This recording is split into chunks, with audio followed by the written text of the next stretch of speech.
신명기는 성경 지리하고는 조금 관련이 없는 부분이 많이 포함되어 있습니다. 그래서 우리가 앞뒤, 중간 정도 지리와 역사와 관련이 있는 부분들만 다루도록 하겠고요.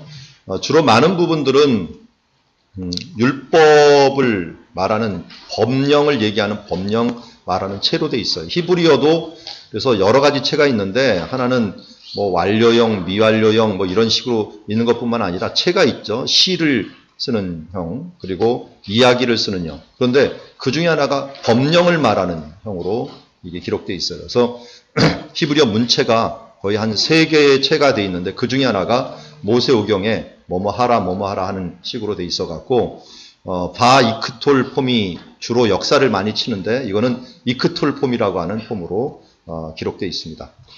오늘 히브리어가 조금 나옵니다. 왜냐면 여기 쉐마 이스라엘을 좀 노래를 불러야 되기 때문에 좀 나오니까 지리라고 해갖고 제가 지리를 공부를 하겠다고 어느 지리의 대가인 교수님한테 이스라엘에서 한번 물어봤어요. 당신의 책을 좀 번역하려고 하는데 좀 지리에 관심이 있어서 하려고 하니까 좀 허락해 주십시오 그랬더니 먼저 전공을 뭐 하냐고 물으더라고요.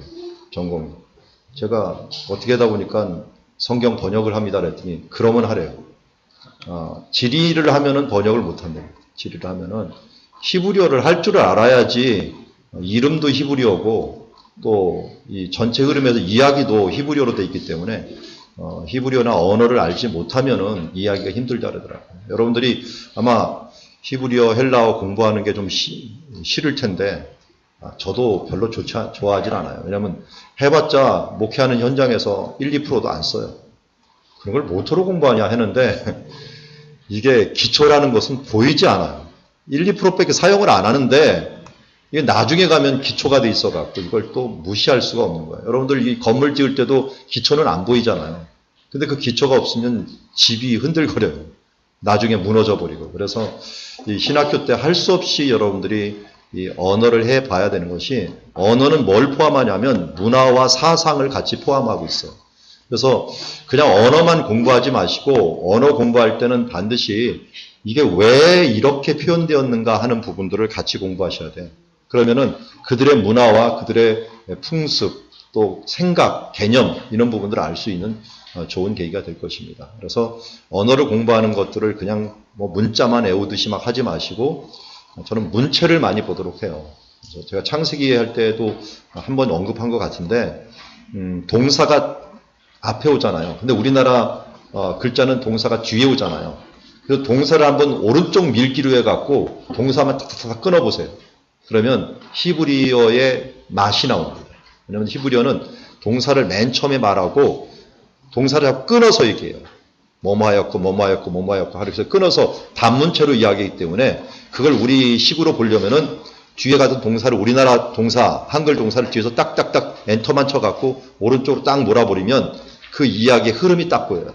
이게 이제 이 사람들의 문화이기 때문에 그런 문화를 오른쪽으로 밀기를 하면은 안 보이듯이 히브리어는 오른쪽으로 밀기 해갖고 보이고요. 우리나라 글은 왼쪽으로 밀기 하고 우리나라는 오른쪽으로 밀기 해갖고 엔터를 쭉 쳐버리면 동사에 따라서 뭐뭐하고 하는 것들이 바로 이스라엘의 이야기의 흐름을 이야기할 수가 있습니다. 그만큼 언어를 배우는 것들은 큰 틀을 배운다라고 생각하시면 되겠습니다. 자, 신명기 말씀을 한번 보죠. 신명기에서 1장부터 한 4장까지는 광야의 여정을 요약을 하고 있고요. 그 다음에 4장부터 26장까지는 율법에 대한 부분들을 이야기하고 있어요. 그러나 이 율법에 대한 부분들을 이야기하면서도 중간중간에 지리적인 부분들을 얘기를 합니다. 특별히 신명기는 복습과 예습이라고 그랬죠. 그 전에 있었던 일들을 1장부터 4장까지 요약을 한다면 율법을 얘기한 다음에 앞으로 들어가서 27장뿐만 아니라 중간중간에 들어가서 너희들이 어떻게 행할 것인가 하는 것들을 마지막까지 얘기하는 복습과 예습에 대한 말씀이다 할 수 있을 것입니다.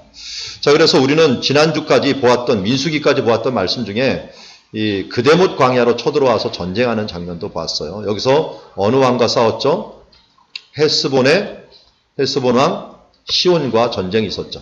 전쟁이 있어갖고 이쪽 근처에 있는 도시들 야하스, 헤스본, 야셀 이 지역을 정복을 합니다.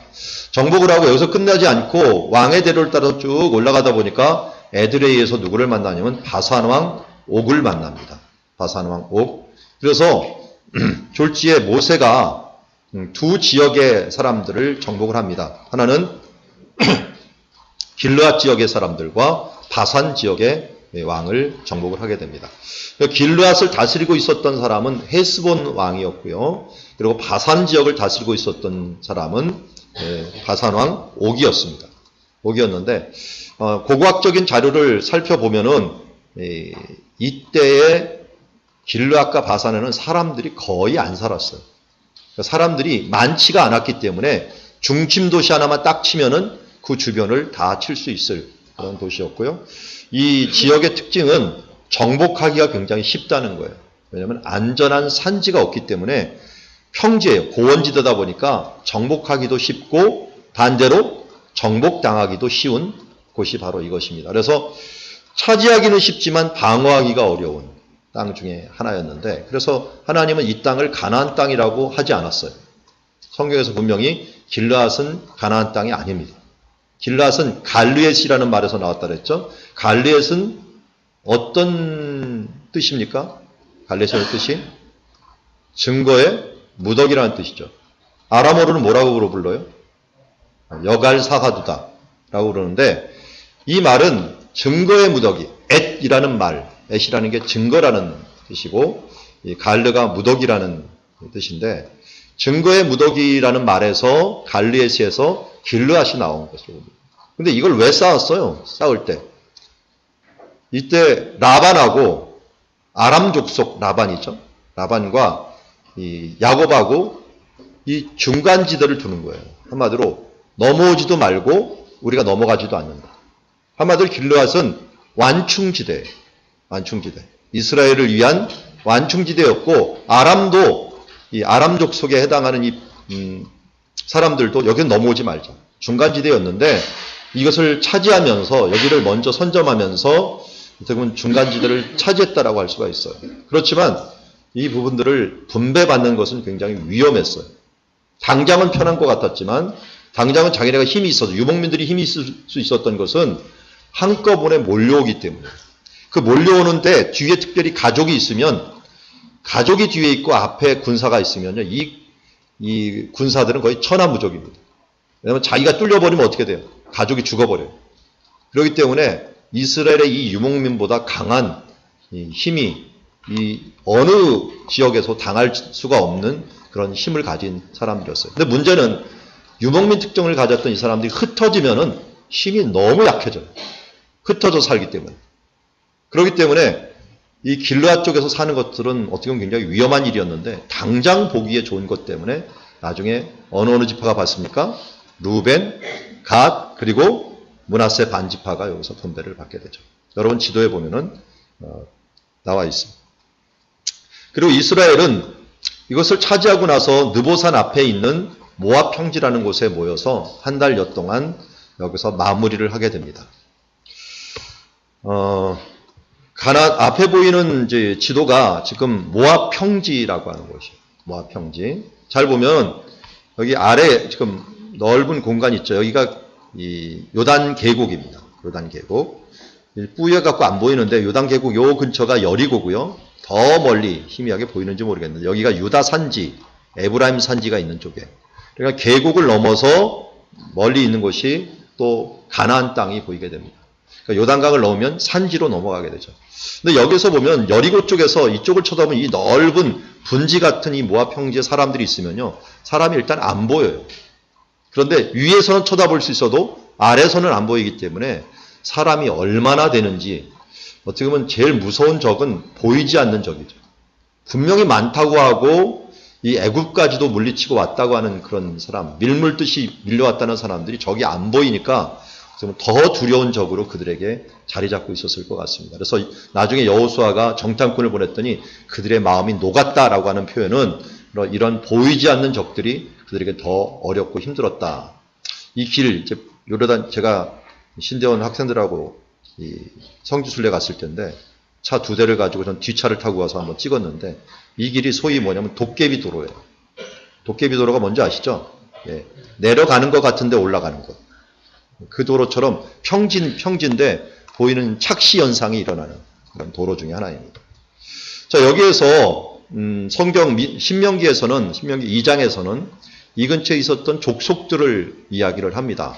그 중에 모압이라고 하는 족속, 이곳이 르바임이라고 불렀으나 모압 사람들은 그들을 에밈이라고 불렀으며 하면서 그 모압에 관한 부분들도 이야기하고 있고요. 그 다음에 12절에는 호리 사람도 세일에 거주하였는데 에서의 자손이 그를 멸했다. 그래서 에서 자손이 있었던 에돔, 그리고 이것을 세일이라고 불렀구나 하는 것을 알 수 있고요. 또 암몬이라는 곳, 암몬 족속들이 또 언급이 되고 있습니다. 그리고 우리가 또 지리를 알면, 역사를 알면 꼭 알아야 될 것 중에 하나가 신명기 2장에 나오는 또 갑돌에서 나온 갑돌 사람이 가사까지 각 촌에 거주하는 이라고 얘기하고 있어요. 그러니까 갑돌이라는 게 어디냐?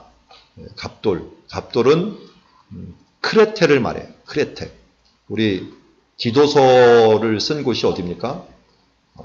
디도가 사역하고 있던 장소가 그레데죠. 그레데를 영어로 크레테라고 부르죠. 그리스 앞에 있는 큰 섬이 지중해 중에서는 2번째로 큰 섬인데요. 이 크레테가 바로 갑돌이라는 곳이에요. 그래서 갑돌에서 온 사람들이다 라고 말하면 그 크레테 쪽에서 이주해온 해양 민족이 이 블레셋 민족이다 라고 이야기하고 있습니다. 그래서 어떨 때는 그렛 사람이라고 또 얘기합니다. 그렛 사람. 자, 이런 들어온 길 이 부분들을 우리 민수기에서 한번 다뤘기 때문에 신명기에서 또 다룰 필요는 없고요. 신명기 6장에서 가장 큰 계명에 대한 부분들을 얘기하고 있죠. 그러니까 계명에 대한 것들을 다 이야기할 수는 없어도 대표적인 신명기의 말씀인 6장 4절에서 9절 말씀을 함께 보았으면 좋겠습니다. 이것은 예수님이 율법학자가 어느 계명이 가장 큽니까? 라고 할 때 가장 큰 계명으로, 우선되는 계명으로 알려준 계명이죠. 그래서 이스라엘아 들으라 라고 했는데 원래 어수는 뭐부터 나와요? 쉐마 이스라엘. 동사부터 먼저 나오게 되고 한 번 명령이 나오면 뒤에도 다 뭐가 돼요? 따라서 명령이 되죠. 그래서 이 뒤에 보면은 내 마음을 다하고 라고 하는 말에서 사랑하라 라는 말이 나오잖아요. 근데 여기 보면 베아하부타 라는 말이 나오는데 베아하부타는 그리고 너는 사랑했다 라는 표현이잖아요. 그리고 너를 사랑했다라는 것인데 이게 완료형이란 말이에요. 그런데 왜 완료형이 되느냐? 완료형이 안 되느냐? 이 앞에 명령형이 됐기 때문에 이 뒤에 나오는 것도 따라서 바부 연속법에 의해서 명령형이 되어버립니다. 그래서 들어라 사랑해라 라는 말로 언급이 되는 거죠. 이렇게 볼 수 있어요. 들으라 이스라엘, 쉐마 이스라엘, 아도나이 엘로헤노. 여호와는 아도나이라고 부르죠. 이 말도 여러분들 잘 알죠? 여기 왜 쉐하고 이 앞에 카트나인가요? 여기 왜 있죠? 이게 아도나이의 약자죠. 아도나이. 왜냐면 아도나이의 앞에 아 발음은 합성 쉐하잖아요. 합성 쉐하기가 없어지면서 쉐하만 나온 거예요. 아도나이. 그래서 점이 이 위에도 있는데요. 아도나이가 여기 있어야 되는데 그거를 글자를 안 써놓고 이 안에 요드헤이 바부 헤이만 여호와라는 이름으로 우리가 부르는데 여호와도 틀렸죠? 여호와라는 말도 원래 없어요. 이걸 그대로 읽어버린 거예요.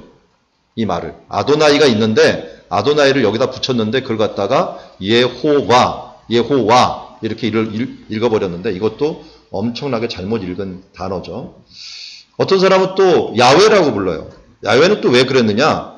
이 아도나이도 너무 경망스럽게 사람들이 많이 부르니까 하셴이라고 부르기 시작했어요. 그 이름을 여기다 또 부르니까 어떻게 돼요? 하셴을 여기다 붙여버리니까 야훼가 돼버려요. 그것도 이름이 잘못된 거죠. 그래서 멋 모르는 사람이 이름이 부르는 바람에 여호와도 돼버리고 이 야훼도 돼버렸는데 그런 말은 없습니다.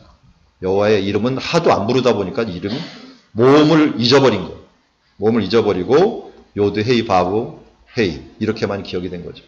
그만큼 이들이 철저하게 하나님의 이름을 거룩하게 여기고 경외하려고 했던 노력했던 것들은 흔적이 여기에 나와 있고, 그냥 우리가 읽을 때는 주님이라고 읽기 때문에 아도나이, 영어에서도 그래서 더 로드라고 표현을 하고 있는 것을 보게 됩니다. 아도나이로 되어 있고, 이것은 어디에서 나온 말일까요?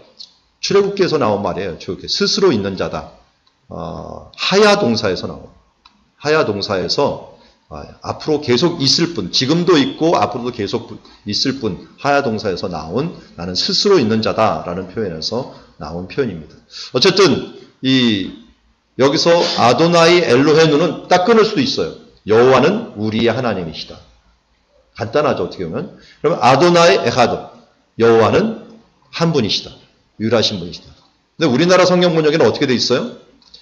우리의 하나님 여호와는 한 분이신 하나님이시다. 이렇게 얘기를 번역을 해놨는데, 그렇게까지 번역을 할 필요가 있을까 하는데, 여기 앞에 보면 번역을 그렇게 해놨죠. 우리 하나님 여호와는 오직 유일하신 여호와시니 라는 표현을 해놨는데, 그거보다는 그냥 쉽게, 물론 끌어읽기 때문에 그렇게 했는데, 여러분들이 그냥 이해하기 쉽게는 여호와는 우리 하나님이시고 여호와는 한 분이시다. 이렇게 읽으면 훨씬 더 편하게 이해할 수가 있습니다.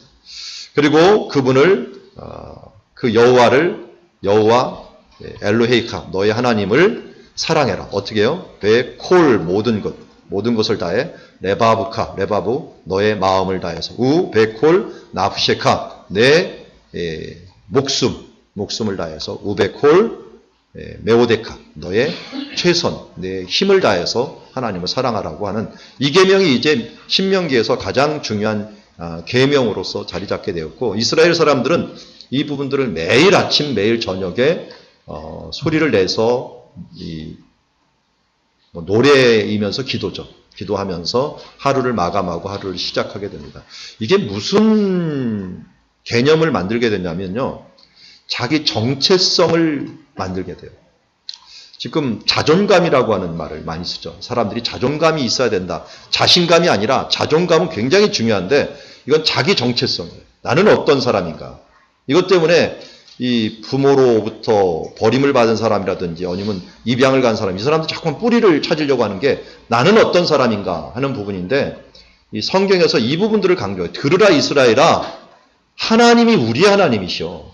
이게 1차적인 자존감이고, 그럼 그분은 어떤 분이냐? 그분은 유일하신 하나님이시오 하면서 외치는 이 한마디가 이스라엘을 지금까지 지켜오는 큰 역사적인 뿌리가 되어 왔다는 것입니다. 그런 면에서 이걸 부르면서 자기네 정체성, 하나님에 대한 어떤 하나님이신가, 그리고 그분에게 어떤 자세로 내가 있어야 되는가, 교육의 근간이고 또 삶의 근간이 되는 것이 바로 이 율법의 근간이 되는 것이 바로 이것입니다. 그래서 예수님도 이것을 최고로 쳐갖고 우리에게 말씀해 주셨습니다.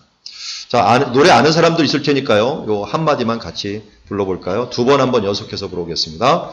쉐마 이스라엘 아도나이 엘로헤누 아도나이 에하 쉐마 이스라엘 아도나이 엘로헤누 아도나이 에하 바루 셴케보 말쿠토 레올람바에.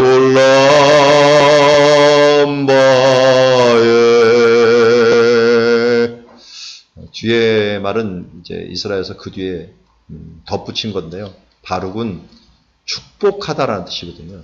근데 하나님을 축복하다는 게 우리나라 말은 안 맞아요. 바룩이라는 말이. 그래서 우리나라에서는 송축하다라는 말인데, 아랫사람들에게는 축복하다라고 우리는 쓰고요. 윗사람들한테는 송축하다인데, 히브리어는 똑같아요. 바룩. 하나님을 축복하라. 송축하라. 하는 말이고, 쉔은 뭐 알듯이 이름이라는 뜻이고요. 케보드는 영광이라는 뜻이죠. 카베드. 무겁다라는 뜻 아시죠? 무겁다라는 뜻이 무게를 둔다는 거예요. 무게를 두는 게 영광이에요. 하나님께 우리의 마음을 두는 것, 무게를 두는 것이 바로 영광스럽게 하는 것이다 라고 이야기를 하고 있습니다.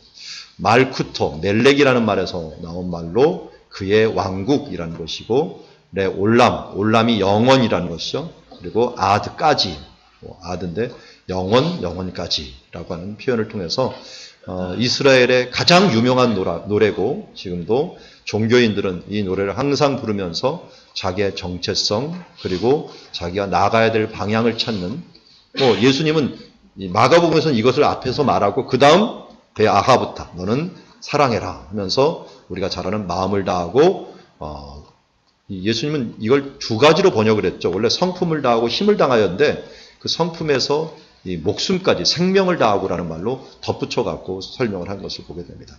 어쨌든 이것이 율법의 근간이었고, 이 근간을 가지고 6절에는 얘기하면 내가 네게 명한 이 말씀을 너는 마음에 새겨라.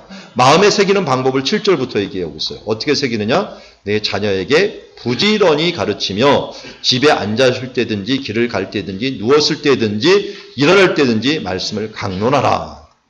자, 봅니까? 누가 가르치고 있어요? 다. 엄마가 가르칩니까? 아빠가 가르칩니까? 네, 아빠가 가르칩니다. 우리나라는 누가 가르치고 있죠?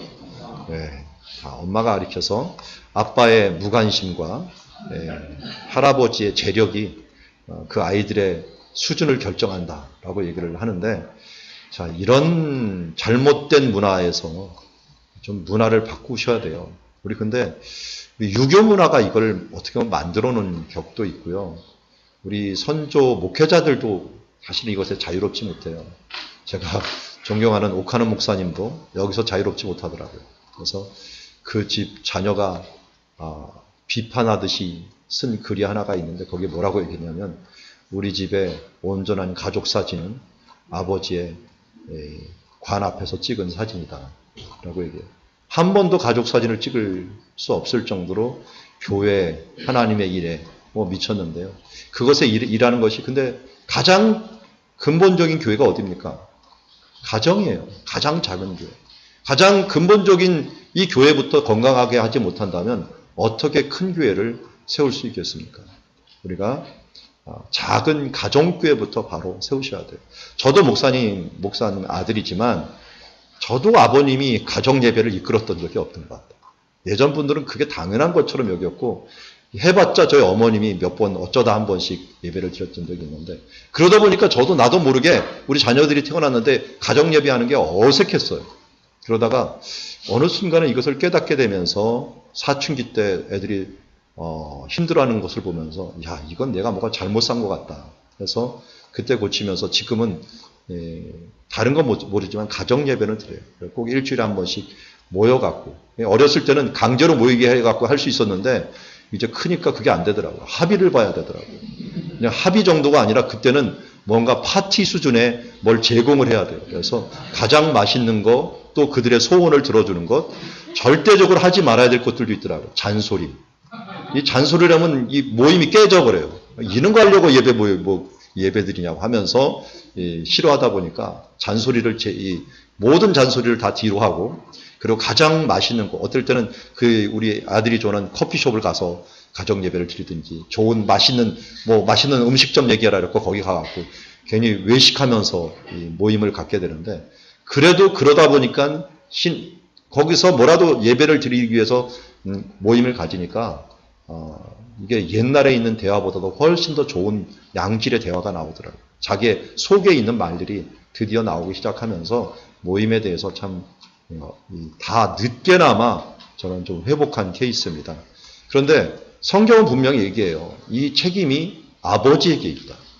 아버지에게 있다. 여기서 지금 명령하는 게 남성이거든요. 여성한테 명령을 하는 게 아니에요. 남성한테 명령하기 때문에 교육을 남자가 책임을 지면요, 어떤 일이 일어나면 이슬람하고 유대교처럼 돼요. 교육이 가문이 신앙으로 계속 이어지는데, 이상하게 여자가 책임을 지다 보니까 이게 가문이 전 가족이 이어지는 그런 일들이 너무 약한 그런 모습을 보게 됩니다. 그리고 그것을 누가 가르쳐야 되느냐? 아버지가 가르치다 보니까 가르치는 사람은 틀려요.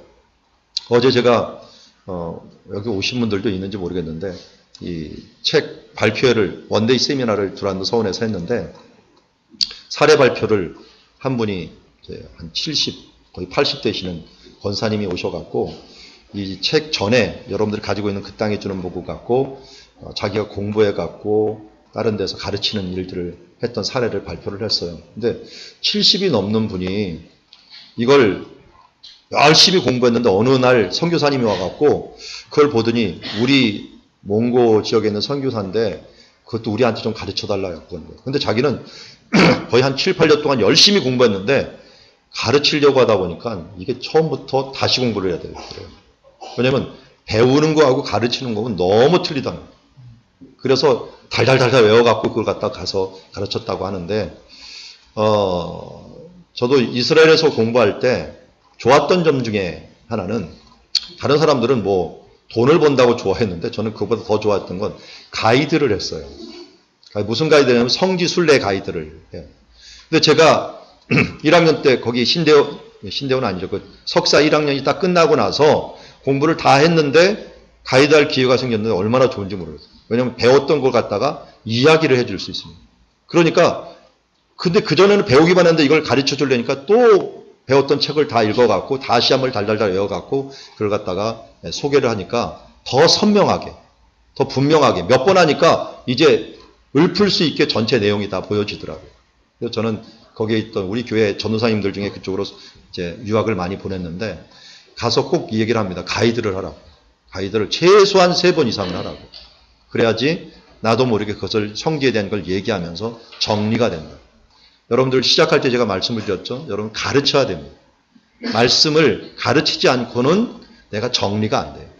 오늘 성경이 그거 얘기하는 거예요. 마음에 두기 위해서 부지런히 가르치라는 거예요.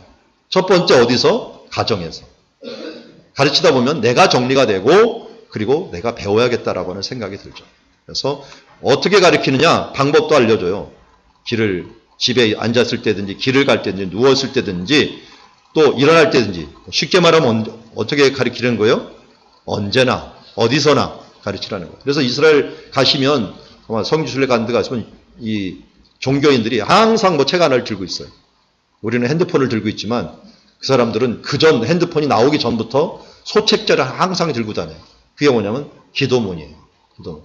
이것 때문에 버스를 탄다든지 기다릴 때든지 좀 신실하지 않은 사람들은 눈치만 실컷 보면서 뭐 입으로만 이렇게 하면서 다른 데 쳐다보고 있고 어떤 사람은 그냥 뚫어지게 이것을 쳐다보면서 뭘 부르는 사람이 있고 하는데요. 어쨌든 그들의 이 문화가 이것을 순종하는 문화가 지금까지 2000년 동안 그들의 신앙을 지켜오는 큰 문화가 됐던 것을 보게 됩니다. 이것을 잊어먹지 않기 위해서 또 무엇도 했냐면요. 그것을 손목에 메고 기호를 삼고요. 미간에 붙여 표로 삼는다라고 하는데 이것을 성경에서 마태복음 23장 5절에서는 경문이라고 얘기를 해요. 경문. 경문이 바로 여기 그림에도 있지만 제가 가져왔어요. 이게 경문입니다. 경문. 2개가 있는데 2개에서 이러면서 히브리에 보면 쉘 야드라고 되어 있고요. 여기는 쉘 로시라고 들어있어요. 하나는 머리에다가 하고요. 하나는 손에다가 해서 하는데 이게 왜 무슨 모양이냐. 경문이라는 것은 경을 이 속에 써갖고 여기다 넣었다는 거예요. 이 속에다가 뭘 넣어버렸냐면 이 말씀을 집어넣은 거예요. 신명기 6장 4절에서부터 여기 있는 10절에 있는 말씀을 여기다 집어넣었어. 써갖고.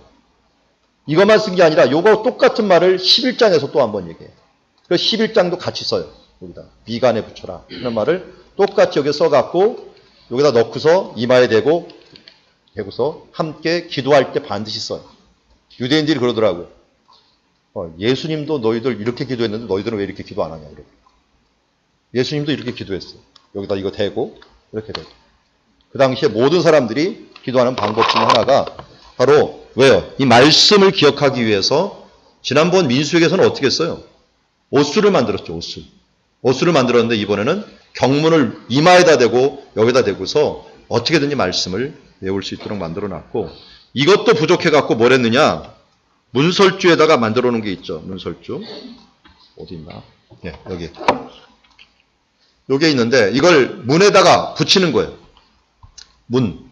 여기 축에다가 붙여갖고 이걸 갖다 문설주와 바깥문에 기록해갖고 이 안에는 뭐가 있을까요? 방금 여기에 썼던 말씀.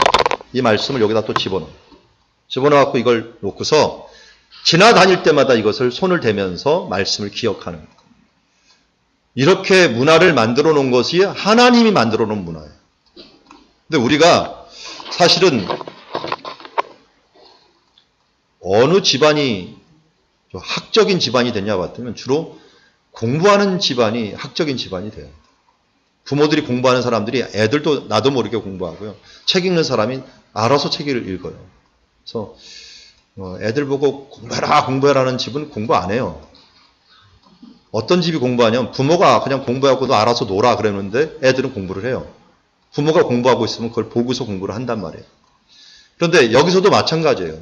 이 사람들에게 가르치고 배우고 이 말씀을 기억하고 하는 것들을 계속적으로 그들에게 훈련을 함으로 나도 모르게 말씀에 익숙하고 말씀과 가까이 갈 수 있도록 하는 훈련을. 그만큼 하나님께서 풍습까지 만들어 놓을 정도로 말씀에 집중하라고 이야기를 하고 있는 거예요.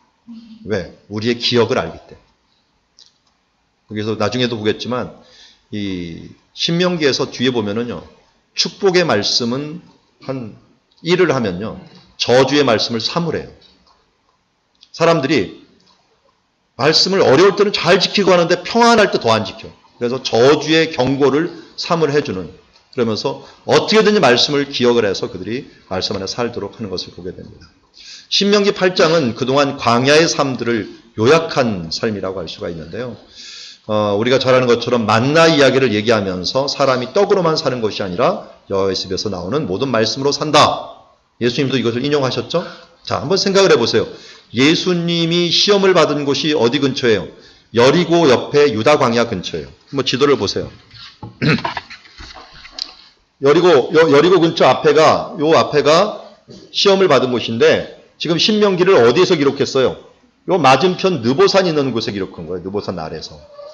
그러니까 예수님이 이 말씀을 할 때 사탄도 알았겠죠. 저 느보산 저기서 모세가 뭐라고 말했는지를 아느냐 하면서 사람이 떡으로만 사는 것이 아니라 하나님의 입에서 나오는 말씀으로 산다 하면서 신명기의 말씀을 바로바로 인용을 하면서 사탄에게 반박을 했던 것을 보게 됩니다.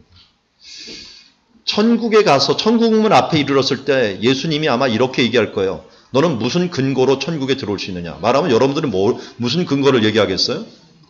요한복음 3장 16절만 얘기해도 돼요. 하나님이 세상을 이처럼 사랑하사 독생자를 주셨으니 누구니 그를 믿는 자마다 멸망치 않고 영생을 얻는다고 했는데 나는 예수님을 믿습니다. 그거에 근거해서 들어갑니다. 근거가 확실해야 돼요.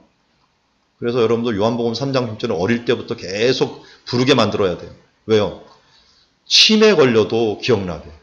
혹시 천국문 앞에 갔는데 치매 걸린 사람이 천국문 앞에 가더라도 나도 모르게 3장 10절 노래 하나 나오면 끝납니다. 어떻게든지 근거가 있어야 되는데요. 이 근거 싸움, 요새 뭐 법정도 근거 싸움이지만 영적인 것도 근거 싸움이에요. 분명한 말씀 싸움이 돼야 되는데 사탄도 이길 때 예수님께서 어떻게 했느냐, 바로 이런 모습으로 이겼던 것을 보게 됩니다. 그리고 4절에 보면 이 40년 동안 내 의복이 헤어지지 않았고 내 발이 부르지 않았다. 이건 뭐와 관련이 있어요? 구름기둥과 불기둥으로 완전하게 그들을 안락한 온도로서 햇빛으로서 그들을 보호했다라는 것을 알 수가 있고요. 또 8절에 보면 밀과 보리의 소산지를 앞으로 들어갈 곳, 밀과 보리의 소산지요 포도와 무화과의 소산지라 하면서 그들의 농업에 대해서도 말씀을 하고 있습니다. 그뿐만 아니라 경고하죠. 내 소와 양이 번성하며 내 금이 증식되며 내 수유가 다 풍성하게 될 때, 풍부하게 될 때 하나님이 가장 우려했던 것이 교만하는 거예요. 그래서 여호와를 잊어버리는 것. 신명기는 그 말로 아주 가득 차 있어요. 좀 잊어버리지 마라. 기억해라. 그래서 내 조상들이 알지 못하던 만나를 광야에서 먹인 일들, 너를 낮추면서 너를 시험했던 일들, 이게 다 너를 복주기 위함인데 이것을 잊지 말고 기억하라고 얘기하고 있습니다. 그러면서 아까 말했던 신명기 8장 말씀, 8장 8절에 보면 이들의 농업에 대한 부분들을 말씀했죠. 밀과 보리, 순서대로 돼 있어요. 밀과 보리, 포도, 무화과, 석류, 감람, 대추야자, 꿀이라고 얘기하는 대추야자인데 종려나무 열매죠. 이런 것이 이스라엘의 가장 대표적인 식물이에요. 특별히 2개는 밭작물이고요. 5개는 과일이죠. 과일 종류고 꿀이 흐른다는 건 그만큼 단맛이 나는 그런 곳이다라는 것을 알 수 있고요. 자, 이제 8장을 넘어서 11장에 가면은 모세가 율법에 대한 말을 하다가 이 말을 해요. 너희가 차지할 땅으로 가면은 거기는 젖과 꿀이 흐르는 땅이요 이런 식물들이 있는데 거기 가면은 너희가 꼭 해야 될 것이 있는데 뭘 하라 그럽니까? 거기서 축복과 저주를 선포하라는 거예요. 축복은 어디서요? 거리심산에서. 저주는 에발산에서. 앞에 한번 보십시오. 이게 지금 세겜이라고 하는 도시입니다. 세겜. 세겜이 어디냐면 여기 세겜성이라고 돼 있죠. 4번. 여기가 세겜성이에요. 세겜성이고 남쪽은 그림산이고요. 북쪽은 에발산이에요. 양쪽에 사람들이 서갖고 이 가운데 제사장이 있어갖고 축복과 저주를 선포하라 라고 얘기합니다. 이 내용은 27장에서 신명기 27장에서 한 번 더 얘기를 해요. 그래서 여기서 얘기하고 이 두 산은 어디에 있느냐? 이것은 어디와 관련이냐? 모래상수리 나무 얘기를 해요. 이거는 세겜에 있는 모래상수리 나무. 누구와 관련이 있어요? 모래상수리 나무는 아브라함과 관련이 있죠. 아브라함. 모래라는 뜻은 계시자라는 뜻이잖아요. 계시자가 나타나서 이 땅을 내게 줄 것이다. 아브라함에게 얘기했기 때문에 아마 이 땅을 갖다가 모래상수리 나무다. 이렇게 이름을 붙였는데 거기에서 너희가 배울 것이다 얘기했는데 여기 신전이 굉장히 많아요. 그러니까 신전이 제가 몇 개를 해놨냐면 요 앞에 제일 먼저 신전 타나닐이라고 하는 거 신전이 있고요. 그리고 2번 이 야곱의 우물인데 이거 신전은 아니고 에발산 제단이 또 있어요. 그리고 세겜성 안에 신전이 2개나 있어요. 엘브리 신전도 있고 그 밑에 또 신전이 있고 여기도 그리심산에도 2개의 신전이 있어요. 그러니까 이게 세겜만큼 신전이 많은 곳이 없어요. 사방의 신전들이 가득 차 있는 곳을 보게 됩니다. 이곳에 가서 축복과 저주를 선포하라 그랬는데 여호수아 8장 33절에서는 바로 이것을 행하죠. 행해요. 근데 잘 보면은 누구도 행합니까? 본토인과 이방인도 나중에 보면은 같이 여기서 축복과 저주를 선포합니다. 이걸 보면은 학자들이 모두 동의하는 게 뭐냐면 이 부분은 시내산 언약의 세대가 없어지고 이제는 새로운 가나안 세대가 왔는데 가나안 세대가 그림산과 엘반산에서 새로운 언약을 맺는데 시내산에서 온 언약 공동체와 그리고 그곳 어떻게 보면 가나안 땅에서 그동안 신앙을 지키거나 아니면 친이스라엘계 사람들이 있었을 것이라고 추정을 합니다. 그 사람들이 이제 뭘 수용하는 거냐면 시내산 언약의 그 언약을 받아들이는 예식이에요. 그래서 그들이 이 기브온 족속들처럼 개종을 해갖고 여호와의 종교로 함께하는 사건. 그래서 나중에 오면 이 그림산과 엘바는 전쟁이 없어요. 친이스라엘계 사람들이 이미 이쪽은 점령하고 있었다라는 걸 우리는 추정을 할 수가 있습니다. 자, 여기에서 특별히 이제 빼놓을 수 없는 신전 중에 하나가 타난이라는 그 장소에 신전이 있었는데 이것은 아브라함이 그 제단을 쌓았던 그리고 야곱이 제단을 쌓았던 그 장소가 아마 이 타난이라는 신전의 유래인 것 같아요. 유래인 것 같고 또 뭐 세겜에서도 신전이 이건 여호수아 때 나중에 나오는 신전이 되게 됩니다. 타난이라는 신전이 발견이 됐는데요. 지금 신명기를 얘기하면서 이걸 왜 얘기하냐면 여기 가서 예배 드리라고 해놨는데 재미난 게 하나가 발견이 됐어요. 뭐냐면 여기에서 발견된 신전하고요. 똑같은 신전이 이 길르앗 산지에서 발견해요. 그것도 모압 평지 가까운 곳에서 똑같은 모양의 신전이에요. 똑같은 모양. 근데 시대도 유목민들을 위한 신전이에요. 유목민들이 요 가운데 돌을 하나 이렇게 맞제바라고 해갖고 여호수아가 돌을 세웠다 그랬잖아요. 그런 돌을 하나 세운 그런 흔적이 나와. 가운데 세웠는데 그러면 원래 신전, 도시 신전이면 주변에 사람이 살아야 되는데 사람 사는 흔적이 하나도 없는 거예요. 사람 사는 흔적이 없는 요 똑같은 모양의 신전이 세겜에도 발견이 되고 요단강 동편에도 발견이 되는 거예요. 그러면서 이것은 유목민 신전이라는 것에 대해서 동의를 하게 돼요. 그러니까 유목민 신전이 발견이 되면서 유목민 공동체가 나중에 이쪽에 있다가 일로 들어와서 함께 합류를 했든지 어떤지 모르지만 그것은 동일한 신전의 구조들을 가지고 있다. 그리고 이거는 이방 신전, 보이는 신전이 아니라 뭔가 신에게 하는데 뭐 우상을 만든 신전은 아니었다라는 것을 알 수가 있어요. 그런 거 보면은 이런 출애굽 시기와 관련된 신의 산 공동체, 신의 산 그 신앙들을 가진 사람이 들어온 것이라고 우리가 추정을 할 수가 있습니다. 자, 그리고 이 19장에 가서 또 뭐 4장에도 나오고요. 도피성 얘기를 나옵니다. 들어가기 전에 먼저 요단강 동편에는 루벤 지파, 갓 지파, 므낫세 반 지파를 위해서 이 세 개의 도피성을 만들어 줍니다. 각 큰 지역마다 센터를 하나씩 만들어 주죠. 신명기 4장 43절에 봤더니 루벤 이 지파를 위해서는 베셀이 있고요. 그리고 이 갓 지파를 위해서는 길르한 라못, 그리고 므낫세 반 지파를 위해서는 골란이라는 지역을 받는다. 여러분 지도에는 베셀이라는 곳은 안 나와 있어요. 안 나와 있어요. 뭐만 나와 있습니까? 여기 길르한 라못 있죠? 그리고 골란 있죠. 두 개는 나와 있는데 이 베셀은 그 뒤에 한 번도 언급이 안 돼요. 여기 외에는. 그래서 어딘지는 몰라갖고 여기서도 물음표를 해놓았고요. 나중에 이제 여호수아서에 가면은 나머지 성이 게데스와 세겜과 헤브론에 있다. 그래서 딱 그림을 봐도 어떻게 돼 있어요? 센터에 있죠. 각 지역마다. 그래서 도피성은 무조건 도망가다가 울면서 아니면 정신없이 위를 향하여 도망가다 보면 나와야 되는 거예요. 그게 바로 교회예요. 교회가 아무데나 있으면 안 되고 이렇게 좋은 장소에 있어야 된다 하는 것을 보여주고 있습니다. 자, 그리고 이제 신명기 27장에 보면은 또 한 번 이것을 얘기를 해요. 또 한 번. 제가 이걸 갖고 논문을 썼기 때문에 할 얘기가 많지만, 간단히 얘기하면요. 지리적인 성취가 제일 먼저 나온 게 그림산과 에발산 사건이에요. 왜냐하면 이걸 나중에 여호수아가 그대로 실천을 하거든요. 이스라엘이 요단강 동편에 있어서 너 거기 가서 예배드려라는 것 그리심산과 에발산을 두 번이나 얘기하는 거예요. 11장에서 한 번 얘기하고 27장에서 한 번 얘기를 해요. 그만큼 중요하다는 거죠.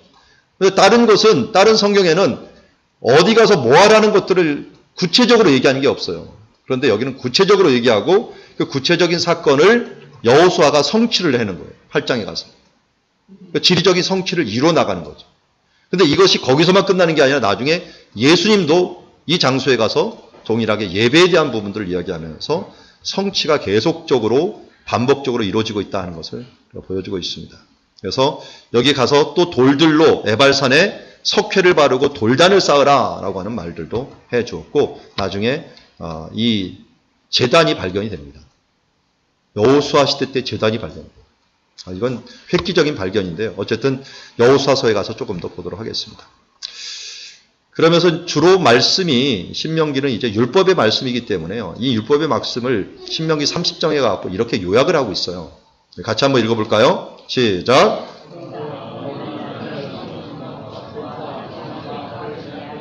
예, 다시 한번 시작. 보라. 시작. 보라. 내가 오늘날 생명과 복과 사망과 화를 내 앞에 두었나니. 이 다음에 계속 그 앞뒤 나오는 것들이 바로 이 생명과 복. 이거는 어떻게 보면 더 적게 설명을 하고요. 사망과 화를 더 많이 경고를 더 많이 설명하는 것을 보게 됩니다. 그러면서 그들이 속기 쉬운 우상들을 얘기합니다. 우상들. 여기 보면은 신명기뿐만 아니라 다른 성경에 보면은 시돈 사람들이 섬겼던 사람은 아스다롯이에요. 아스다롯과 함께 이건 여자 신이고요. 남자 신은 뭘까요? 바알이에요. 바알과 아스다롯. 그러니까 이방의 신은요. 원래 남자 신과 여자 신이 둘이 있어요. 항상. 우리 들리기로는 남자 신만 얘기하는데요. 주로 여자 신도 같이 있다. 여기 모압 사람들은 어떤 신이야? 그모스. 암몬 사람은 밀곰. 그리고 아람 왕은 림몬이라든지 아니면 여기 보면 하닷이. 베나닷이라고 부르죠. 신 이름이에요. 하닷이. 그리고 블레셋 사람들은 우리가 잘 알듯이 다곤 신을 섬기게 됩니다. 각자 나라마다 신을 섬기고 있고 이런 부분들을 찍어버리라는 거예요. 신은 이 시대의 신은 무슨 특징이었어요? 일신교였죠. 일신교. 각 나라마다 자기 신이 있는. 근데 이스라엘만 일신교가 아니에요. 이스라엘은 무슨 신이에요? 유일신이에요. 다른 신을 배척을 해요. 다른 신은 가짜다. 그런데 원래 이쪽 신은 이스라엘 이 근동의 신은 다른 신을 인정을 해요. 너희 나라 신. 그래서 전쟁이 무슨 냐면 신과의 전쟁이에요. 신들과의 전쟁. 이 신들과의 전쟁의 틀을 깬 사람이 누구예요? 고레스예요. 고레스. 고레스는 어떻게 됐냐? 신들의 싸움이 아니라 이제는 정치적인 싸움으로 하고 신들은 자유를 줘버린 거예요. 그래서 바벨론 포로가 돌아올 수가 있었고, 그렇지만 정치적인 것은 눌려 있었죠. 그러는 바람에 어떤 일이 벌어집니까? 예수님 시대 때 가면은. 종교 지도자들은 높이 올라가 있고요. 다윗의 후손들은 땅에 떨어져 있어요. 종교 지도자들은 대제사장과 이런 사람은 이스라엘 지도자가 돼 있고, 나중에 보면은 요셉은 목수로 그냥 먹고 살기에 근근한 삶들을 살고 있는 것을 보게 되면 이런 정책 때문에 일어난 것이다. 그러나 고대 근동에는 신과 신의 전쟁이었다는 것을 보여주고 있습니다. 자, 그리고 이제 마지막으로 모세가 느보산에 올라와서 느보산 꼭대기를 비스가산이라고 해요. 비스가라는 게 꼭대기라는 뜻입니다. 꼭대기. 느보산 꼭대기에 올라가고 가나안 땅을 쳐다본 거예요. 거기 가면 이렇게 방향이 쭉 보여요. 방향이 보이는데 이 날씨가 맑으면요 어디까지 보이냐면 서해 바다까지, 저기 지중해까지 보여요. 지중해까지. 제가 2014년도인가 공부를 하고 있는데 어느 교수가 전화를 받았다면서 저한테 와서 얘기하는데, 지금 요르단의 날씨가 너무 좋아하고 요르단에 있는 친구가 전화가 왔는데 지금 저기 지중해가 보인다고 한다. 모세가 죽을 때는 하나님이 날씨를 워낙 맑게 해놨어요. 원래는 잘 안 보여요. 왜냐하면 이 요단 계곡이 밑으로 내려가 있고 증기가 많기 때문에 항상 뿌옇게 뭐가 올라와요. 잘 안 보이는데 그때는 맑은 날씨, 비가 온 후에 맑은 날씨를 주셔갖고 산까지 보이는. 그래서 모든 곳을 다 보면서 들어가지는 못하지만 보여준 역사가 나옵니다. 그래서 여기 보면은 34장에 오면은 모세가 본 곳을 얘기해요. 어디를 봤다 그랬어요? 길르앗 온 땅. 길르앗은 뭐 자기 옆이니까 다 보이죠. 길르앗 높이에 헬몬산이 제일 높아요. 헬몬산 밑에 단 지역이 있는 데까지. 그리고 또 납달리, 이 납달리 지역, 갈릴리 바다에 있는 지역, 에브라임, 그리고 이 땅과 서해를 여기는 대해라고 부르는 지중해까지 보았고요. 유다 지역까지도 보고요. 네겝, 남쪽에 있는 네겝까지 보이고, 종려나무 성읍은 여리고를 얘기해요. 여리고를 보고, 그 다음에 소알은 자기 왼쪽으로 있는 사해 끝까지를 보게 됩니다. 이것을 다 본 거예요. 뭐 어디는 못 봤을까요? 여기 쉐펠라 쪽은 못 보겠죠. 넘어 있으니까. 아주 정확해요, 이게. 지리적으로 다른 데 얘기한 게 아니라 자기 볼 수 있는 지역만 보입니다. 볼 수 있는 지역. 이걸 정확히 보면서, 이 마무리를 하고 또 여호수아에게 자기의 정권을 넘기게 된 것을 보게 됩니다. 이걸 이제 요약하면 이런 식으로 좀 도표로 나타낼 수가 있어요. 느보산에서 오른쪽을 쳐다보면 길르앗이고 왼쪽을 쳐다보면 모압이 있어요. 뒤쪽은 암몬이고요. 그리고 바산 지역이 더 넘겨 있고요. 그 가운데 요단 계곡이 있는데 요단 계곡에 갈릴리, 요단강, 여매가 자리 잡고 있고, 넘어서는 갈릴리에 있는 납달리 지역, 에브라임 지역, 유다산지, 네겝, 이 광야, 이쪽은 안 보이겠죠. 해안평야지대, 해안평야지대는 악고, 샤론평야, 블레셋 평야. 그렇지만 이쪽 바다는 보이는, 그쪽을 바라보면서 그가 마지막 들어가지는 못했지만 바라보고 그의 마무리를 했다 하는 것을 알 수 있습니다.